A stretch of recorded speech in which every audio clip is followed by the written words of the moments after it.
Hello and welcome to another video. Now today we are still waiting for parts for the rear axle of the 1960 Bolens Ride-a-matic. So instead of waiting even longer and being at a standstill with that, we're going to start investigating the front axle and see what parts this will need in an attempt to stop us having to sit here and wait for parts when it comes to the front end.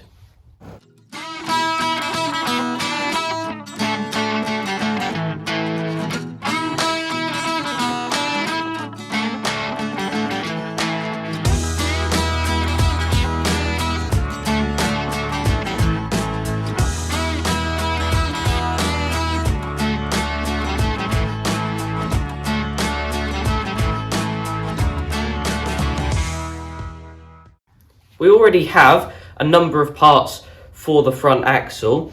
Now on the bench here we've got the one from our tractor at the front here, and we also have the one from our parts chassis. Now in terms of the things we've already bought from our big box of many things from Bolens Parts and Supplies, we have these, which are flange bushings. As you can see, that's what they look like, and they go on the inside of the front wheels. This is the old one that came off of there, and this is one of the new ones. So when it comes to putting those on, we've got 4 new spare ones of them because there's one on each side of the front wheels. Now we also have these track rod ends. We've got 4 of them for the ends of both of the track rods. Now, we didn't actually buy these specifically for this project. We already had these in stock, and they're not exactly the same as the original ones, but they are almost identical because these are also the ones that fit Bolens tube frame tractors. So if these work on Rideamatics too, that's good that we can have kind of a universal part for that. Another thing we've got here is the bolt that will go through the center of the axle. It was a very difficult process to get a hold of these, but we won't get into that. But then today we'll just be investigating this front axle, seeing what else we need to buy or do when it comes to fixing this up.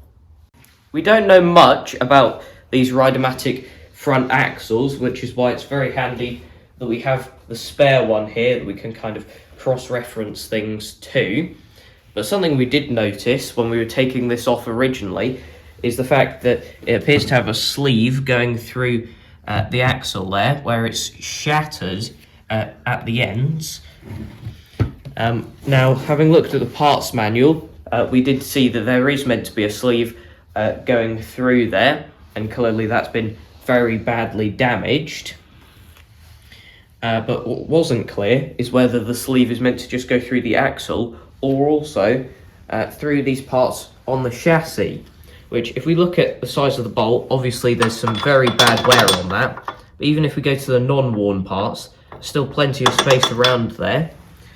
So clearly the bolt doesn't just go through there. We believe the sleeve goes through there too, and then this pivot is between the sleeve and the axle rather than the bolt and the axle, which is how it is on some other tractors, and then the bolt is just there to hold it in place. But with the 2 ends of the sleeve shattering, that also explains why the bolt is so worn, because then the pivot would have been between the bolt and the chassis, which is obviously worn down that bolt very badly. But that also risks wear to the holes in the chassis, which wouldn't have happened if that sleeve didn't shatter. But good news is, from America, we have ordered a new old stock sleeve for the inside of there, and from America that might take a while to get delivered. However, once we've got the new old stock part, we can have a look at possibly replicating it and see if we can, or if that's something that we can kind of copy, because I think you will have only seen 3 of them in our videos, but we do actually have 5 of these Rideamatics in total, 6 if you include the parts tractor that I'm sure we could turn into an actual tractor in future. So when we're ordering these parts, we're kind of stockpiling parts for some of these other projects that we're yet to start. so that when we come to our other Rideamatics, hopefully we'll have all of the bits we need, or at least all of the information for all of the parts we need, because we would have already ordered it for some of our past projects. So we can have a look at possibly replicating that sleeve for one of our future Rideamatic projects, maybe even making it out of a better material. The first thing we're going to do here is drive out the old sleeve. Now, it wasn't moving a minute ago, but we have been tapping it, and we think it has started to move, so I'll keep tapping that in a minute. However, we were trying to find something that would be like the exact inside diameter of that, and we did come across some bits of stock which pretty much fit the inside diameter of that. And then if we go over to the chassis, they fit through the holes in the frame pretty much perfectly there, with like minimal movement. So, and we've got two bits of this, so in future when it comes to making or finding some more of those sleeves to go on the inside of these Rideamatic front axles, we do have options for us making them. However, that might be a bit difficult because it does seem a bit thin-walled, these sleeves. But saying that, we'll try and tap the rest of this out. With it being very thin-walled, it's quite difficult to actually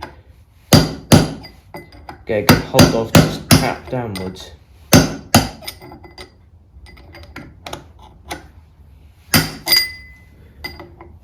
We have the sleeve out now, and if we try and put this back in, you can see it's very tight going back in there, but that's probably because we've kind of bent up the ends from hitting it out. It's very much just crunched on the ends. You can see there's no straight fractures or anything like that, but we have taken some measurements from this to help us in future. The outside diameter of this is 5/8, inside diameter of 1/2 inch, which makes the thickness of it 1/8 of an inch, which really isn't that much, but then when you've got the bolt going through there, that helps it structurally. And then we think for it to go through both of the parts on the chassis, it needs to be 3.5 inches long to go all the way through. So now that we have those measurements, we can kind of look at possibly making our own one in future. But now that we've got that out, we just cleaned up down there, and you can kind of see you can't see it on camera very well, but there's the grease nipple hole you can see in there now, which helped it turn in there. Speaking of which, you can actually see the marks on there from where it's kind of turned inside of the axle. But the next thing we're going to be having a look at is the stub axles and how they fit into the front axle itself, which clearly isn't very well. The next thing we're going to do is take off the tie rods. Now we have labelled all of the tie rod ends. That one's got T for tractor, the other one's got an A for axle, because the bend in this rod is not directly in the centre, so we need to know what way round that goes. Also, by labelling the track rod ends, it means it's not as permanent as labelling the rod that we're actually keeping with the tractor rather than the parts we're replacing. And then on this rod, we're not fully sure if there's any difference between the two ends, so we've still labelled them right and left, left and right. But if I put this on its face now, then we can get 5/8 spanner on the end here. I want to make sure that that is properly on before I start hitting this with the impact driver, and see how easily these come undone.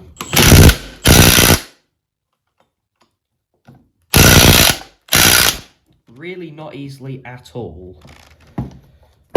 We were somewhat struggling to take off all of the tie rods, so what we ended up doing was spraying them all with releasing agent and went in for some lunch.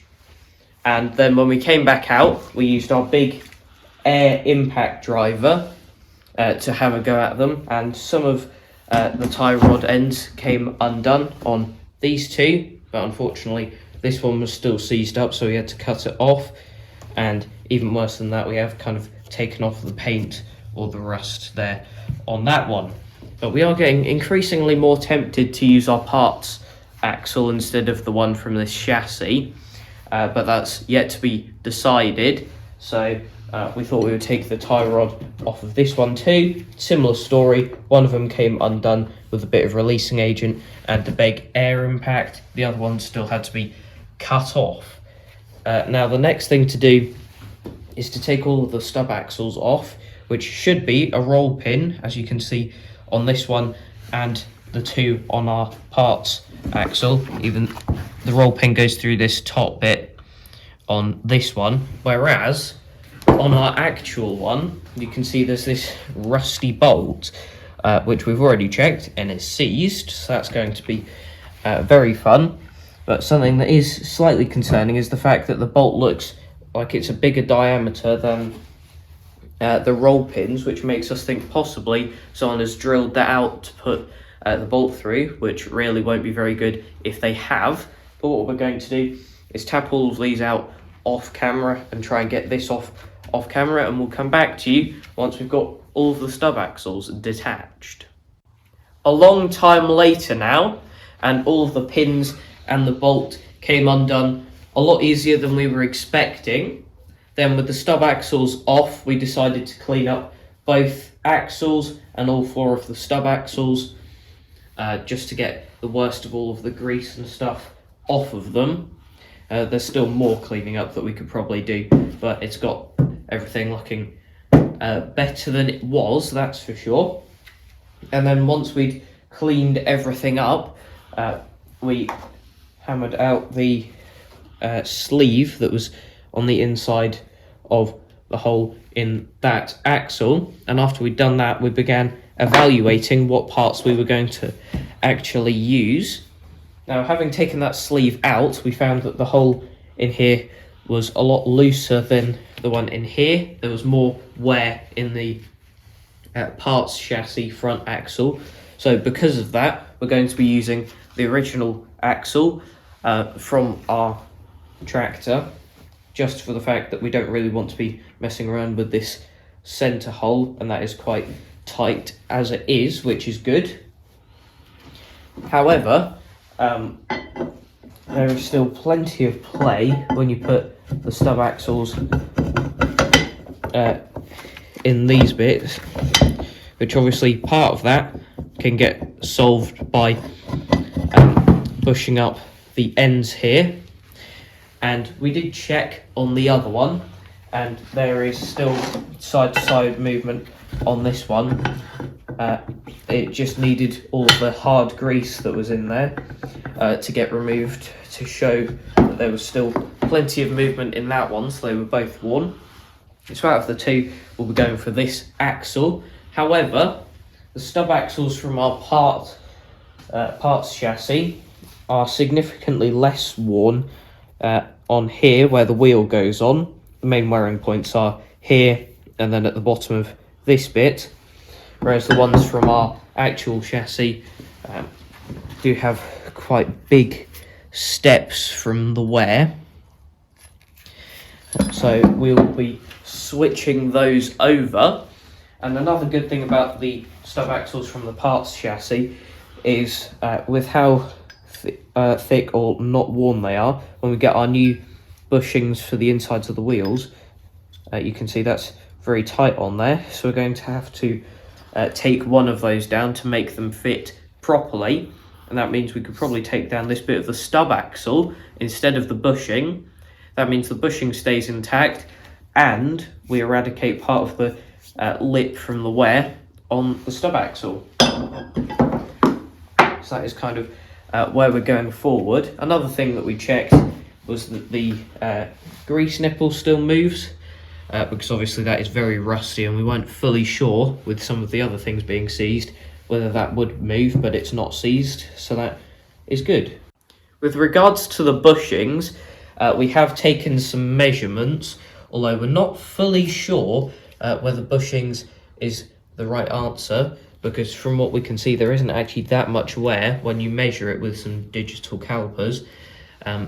Whether that is worth putting bushings in there. However, if we do, we've taken some measurements for them. They would need to be an inside diameter of 7/8 and probably an outside diameter of 1 1/8 inches. That gives us 1/4 of an inch or 1/8 of an inch thickness around the outside to make the bushing a bit thicker. And if we were to go down that route, then we'd need to find or buy a 1 1/8 drill bit or mill cutter so that we can go all the way through with that. But as I said before, we're not fully confirmed on going down that method, and we'll keep thinking about what way we're going to go down, and we'll take plenty more measurements before we even step anywhere near a mill. But now that we've decided kind of where we're going to go with the steering on this tractor and done some investigation, that is it for this video. So thanks for watching, and I'll see you in the next one. Bye.